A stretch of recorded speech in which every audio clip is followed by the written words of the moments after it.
El síndrome del impostor es algo que ha estado durante muchísimo tiempo en mi cabeza y me ha bloqueado de conseguir mis objetivos. Pero bueno, he de decir que para mi sorpresa esto no es algo que únicamente me ocurriera a mí. Pregunté a 4 personas exitosas sobre esto y todas afirmaban haberla sufrido al menos una vez en su vida. En el vídeo de hoy hablaremos sobre el aspecto más científico sobre el síndrome del impostor y te daré 6 consejos para superarlo. ¿Qué es el síndrome del impostor? El síndrome del impostor muchos lo definen como una voz que se pasa todo el día machacando tu inconsciente, atribuyendo tus logros a la suerte. Precisamente se llama impostor porque sientes que estafas a la gente. Que si has comprado mi libro, te he estafado 30 euros porque lo escribí con cosas aleatorias que lo leí por internet. Y además fue suerte que te convencí para comprarlo. O que el diseño que hice para un cliente por 2.000 euros realmente fue suerte que saliera bien. Hice el diseño bien de pura casualidad. Cuando no estoy consiguiendo algo es que necesito trabajarlo más. Cuando lo que diseño no está bien es que necesito practicar todavía más. Cuando consigo algo es que fue suerte.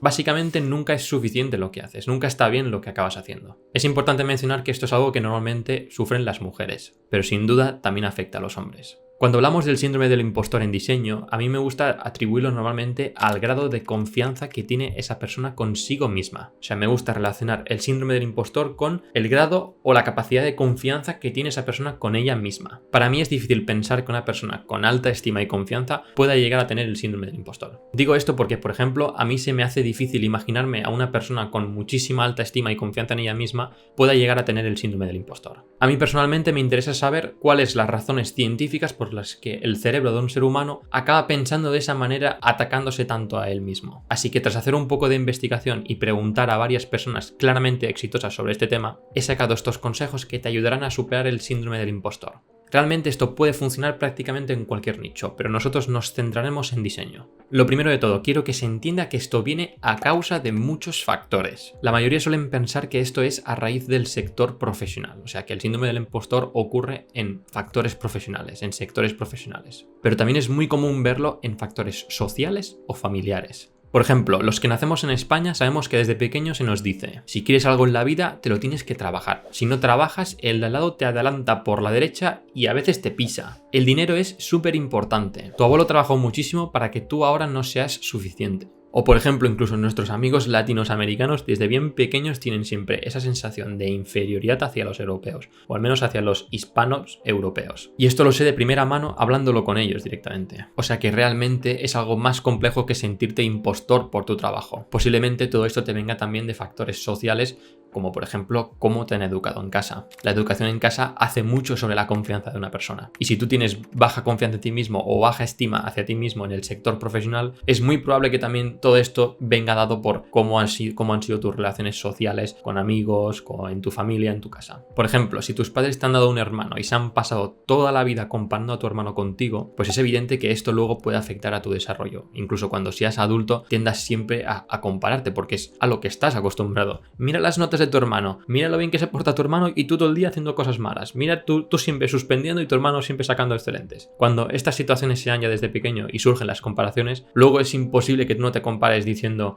qué diseño de mierda he hecho y qué guay es este diseñador, porque ya estás acostumbrado a todo el rato tener a alguien con el que compararte. Por eso me refiero que es posible que el síndrome del impostor en este aspecto de la comparación venga dado porque normalmente te hayan comparado mucho en tu infancia con tus hermanos, con tus amigos. No sé tú, pero a mí me ayuda mucho saber que esto lo sufre muchísima más gente. Creo que el hecho de aislarnos y pensar que esto es algo que únicamente nos pasa a nosotros nos hace sentir muchísimo peor. De hecho, hay una noticia que dice que más del 50% de las personas que se dedican a la programación sufren del síndrome del impostor. Es decir, 1 de cada 2 programadores sufre del síndrome del impostor. Y saber esto realmente no me sorprende porque desde el punto de vista científico nosotros somos personas que nos dejamos llevar por otras personas. Tomamos decisiones basadas en la influencia de los demás. Y si tienes ciertos conocimientos de UX, sabes que muchas veces se utilizan elementos sociales para ayudar a la toma de decisiones, como por ejemplo a la hora de comprar productos. Simplemente porque es muchísimo más fácil que compres algo sabiendo que lo han comprado 2 millones de personas que si tú eres el primer comprador que va a hacer esta compra. Por lo tanto, esto es muchísimo más fácil de llevar pensando que esto es algo por lo que todo el mundo tiene que pasar por esto,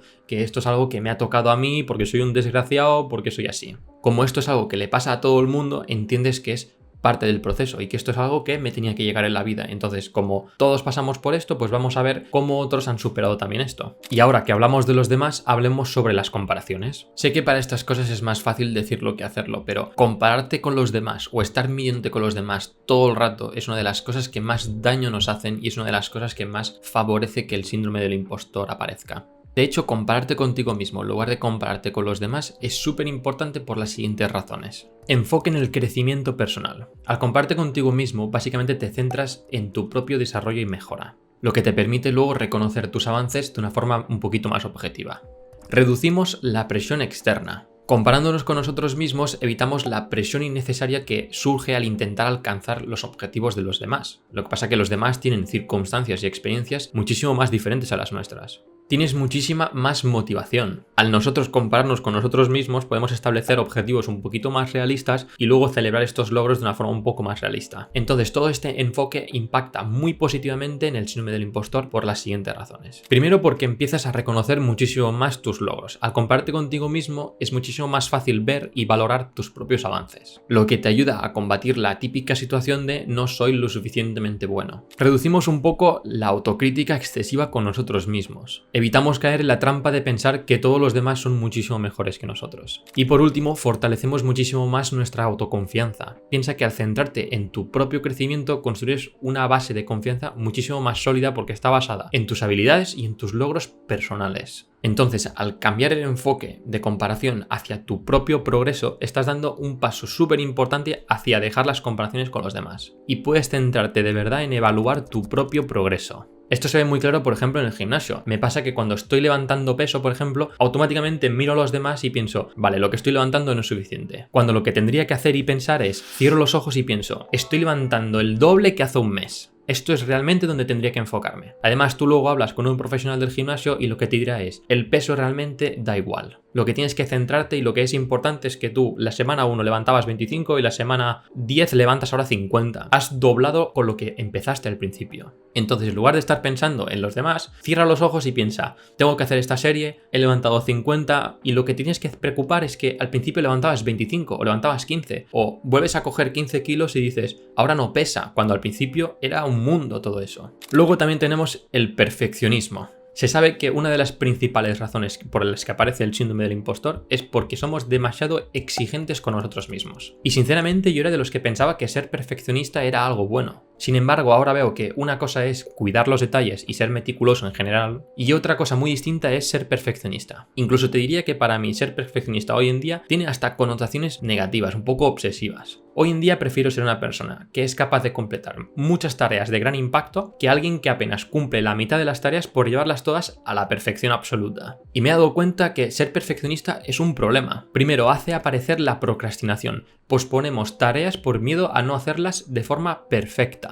E incluso te diría que agrandamos tareas que al principio no eran tan grandes. Además aparece la autocrítica excesiva. Nunca estamos satisfechos con el resultado del trabajo. Cuando haces una cosa que no es suficiente, siempre dirás que no es suficiente. Y cuando haces algo perfecto, siempre dirás que podía ser un poquito más. Además aparece el miedo al fracaso porque evitamos nuevos desafíos por temor a no alcanzar estándares que son irreales. A veces es importante simplemente hacer las cosas, o sea, querer hacer las cosas. Por eso hay una frase en inglés que dice que perfectionism kills dreams, o que ser perfeccionista te rompe los sueños, porque no queremos tomar acción a ciertas cosas porque como no las podemos hacer perfectas, no las hacemos. Y esto se aplica a muchísimas ideas de proyectos de, no, la idea esta del proyecto no la voy a hacer porque a mí me gusta hacer bien las cosas y si no lo hago bien, no lo hago. ¿Cuántas veces has escuchado la frase de, si no lo hago bien, mejor no lo hago? Pero realmente no es así, es mejor hacerlo aunque no esté perfecto, pero lo haces para tú poder probar, testear, luego dejar de hacerlo, luego volver a intentarlo, pero si tú no lo haces por miedo a hacerlo perfecto, el no hacerlo es un coste de oportunidad muy grande que al menos a mí me mata. Entonces yo soy una persona que prefiere hacer las cosas aunque no estén perfectas y así puedo lanzarlas y probarlas y mejorarlas con el tiempo que no hacerlo por esperar a que algo sea perfecto. Para mí fue súper importante en mi rendimiento profesional entender que en muchísimos casos es mejor hacer las cosas 6 sobre 10 que un 10 perfecto. A veces hacer las cosas suficientemente bueno ya es perfecto en muchos casos. Incluso mejor que una tarea perfecta que nunca acaba de completarse, porque nunca se puede alcanzar la perfección. Entonces, para combatir este perfeccionismo contraproducente, podemos hacer lo siguiente. Primero es importante que establezcamos expectativas que sean más realistas. Y esto parte por reconocer que la perfección es prácticamente inalcanzable. Y lo que es más importante es el progreso, el ir mejorándolo poco a poco. Y por ejemplo, también podemos celebrar nuestros pequeños logros con el tiempo. O sea, ir reconociendo y valorar lo que hacemos poco a poco. Te voy a poner un ejemplo. Yo quise fundar Koala UI. Koala UI es uno de los proyectos que más me ha costado hacer, básicamente porque es un proyecto que es muy grande. Y tú me vienes ahora y me dices, haz ahora un design system con la escalabilidad que tiene Koala o lo grande que es Koala, y te diría que no, porque es algo muy tedioso, es algo que lleva mucho tiempo. Entonces, si yo pienso en la idea de hacer un design system que es gigante, ahora mismo me voy a saturar solamente pensando en cuántas cosas tengo que hacer todavía para completar este proyecto. Hay dos opciones. La primera, no hacer el proyecto porque pienso que es demasiado grande y porque me va a llevar muchas horas y porque me va a llevar al menos un año en lanzar una opción que sea más o menos viable. O dos, reducir la tarea que es gigante en mini tareas. Y por ejemplo, en lugar de pensar tengo que hacer esto en un año, pienso, vale, el primer mes haré definición de componentes. El segundo mes prepararé más o menos los componentes que quiero hacer. El tercer mes los repasaré. Y poco a poco vas a ir haciendo. Y luego, cuando tengas que sacar algo en el mercado, sacarás algo que sea un 6 sobre 10, un 7 sobre 10. Cuando yo saqué Koala UI al mercado, era un buen producto, pero no es ni de lejos lo que es hoy en día. Pero no solamente Koala, Apple mismamente, Notion mismamente, yo te diría que prácticamente cualquier producto no tiene nada que ver en su fecha de lanzamiento que a 5 años vista, porque para mí era muy importante lanzarlo, ir recolectando feedback de la gente y a partir de ahora pues ir mejorándolo mes a mes. Entonces no es realmente tan importante el cómo empiezas, sino el cómo vas avanzando. Y lo importante de Koala era que me animé a lanzarlo. Entonces, gracias a que quise lanzarlo, ahora mismo Koala ha sufrido muchísimas iteraciones y ahora es un producto muy guay. Pero es guay gracias a que un día me animé a lanzarlo y estaba en un 6 sobre 10 y después de 5.000 iteraciones lo he convertido en un producto aceptable.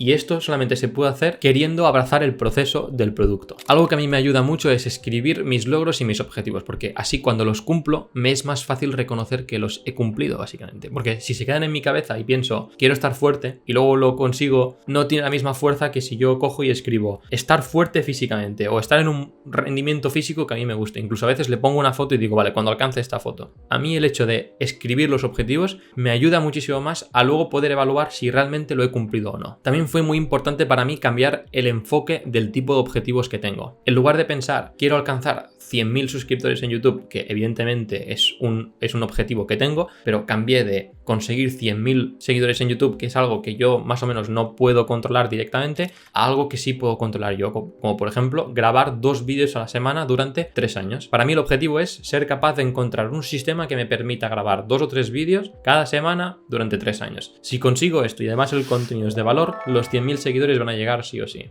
A mí personalmente me gusta más definir los objetivos por mis hábitos que por mis metas. Y creo que esto es positivo porque como te centras en objetivos que tú puedes controlar como son tus hábitos, luego cuando los consigues el resultado para mí es muchísimo más satisfactorio, porque si yo digo que quiero conseguir el objetivo de llegar a 100.000 seguidores y ese es mi objetivo y no llego, diré que no es suficiente. Y si llego, diré que fue suerte, que simplemente tuve un vídeo viral y ya está. Pero si yo pongo 2 vídeos a la semana y después de 3 años lo he cumplido, aquí no hay factor de suerte, aquí hay factor de perseverancia. Entonces me es muchísimo más fácil reconocer mis objetivos y mis logros y no tanto hacer objetivos que sea muy fácil atribuirlos a la suerte. Además que escribir los objetivos por escrito, es lo que te decía, ayuda a que el objetivo sea tangible, a tu poder tacharlo y decir, he conseguido esto.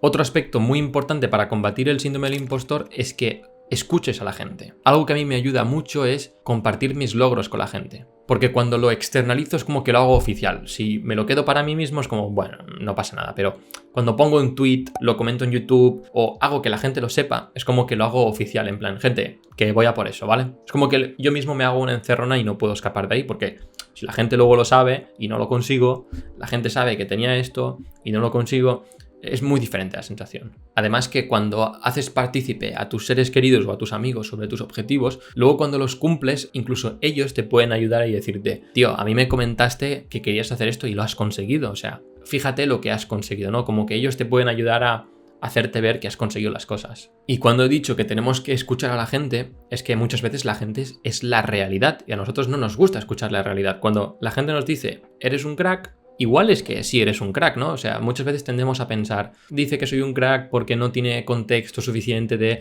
por lo que he tenido que pasar o por todo lo que he tenido que hacer, pero igualmente si hay gente que te está diciendo que eres buena persona, eres buen diseñador, que eres un crack, y tú más o menos ves que se va repitiendo, pues igual esta es la realidad, ¿no? Igual te estás haciendo caso a ti y no tienes tú ni puta idea. Igual tienes que hacer caso a lo que te dice la gente. Por eso me refiero a escuchar a los demás, porque si los demás te dicen que eres un crack, empieza a creértelo, porque igual sí que eres un crack. Y por último te diría que pidas ayuda, o sea, algo que es muy directo, que es básicamente, si hemos dicho que el síndrome del impostor muchas veces se va directamente relacionado con tus niveles de confianza, pues ponte a trabajar tu confianza. O sea, no hay nada de malo ir a un psicólogo y si puedes incluso ir a un psiquiatra, te diría que mejor porque el psiquiatra es médico y te puede dar una solución basada en una perspectiva un poco más científica. Como he dicho, no eres ni la única, ni la primera persona, ni la última persona que va a tener problemas de confianza o síndrome del impostor. Y hay coaches profesionales que se dedican a construir tu confianza, ayudarte a generar hábitos que te ayuden a tener mayor confianza, o simplemente hay personas que ya han lidiado con el síndrome del impostor y te van a decir, mira, esto es algo por lo que hemos pasado todos, esto sé que es así. Por lo tanto, lo mejor que puedes hacer es tenerlo en cuenta como que es parte del proceso y hacer todas estas cosas te da herramientas para que tú combatas el síndrome del impostor.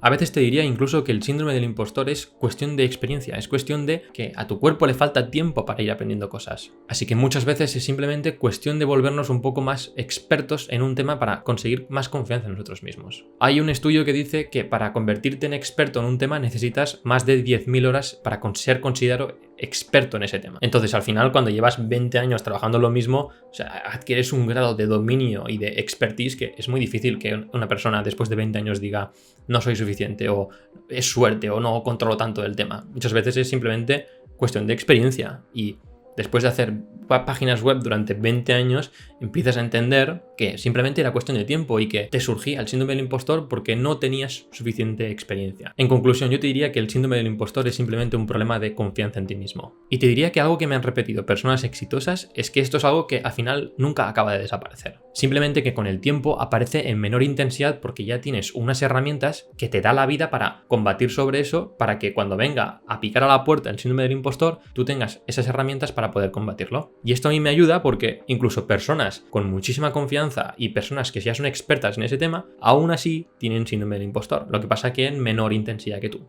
Es decir, que esto es algo que siempre va a estar ahí y será tu responsabilidad evaluar cuánto protagonismo quieres darle o que tenga en tu vida. Y el camino hacia la mejora empieza por entender que no eres el único al que le pasan estas cosas, que son simplemente parte del progreso. Son cosas del camino que todos tienen que pasar. Así que ya sabes, pon en práctica lo que hemos hablado y verás cómo cada vez lo llevas mejor.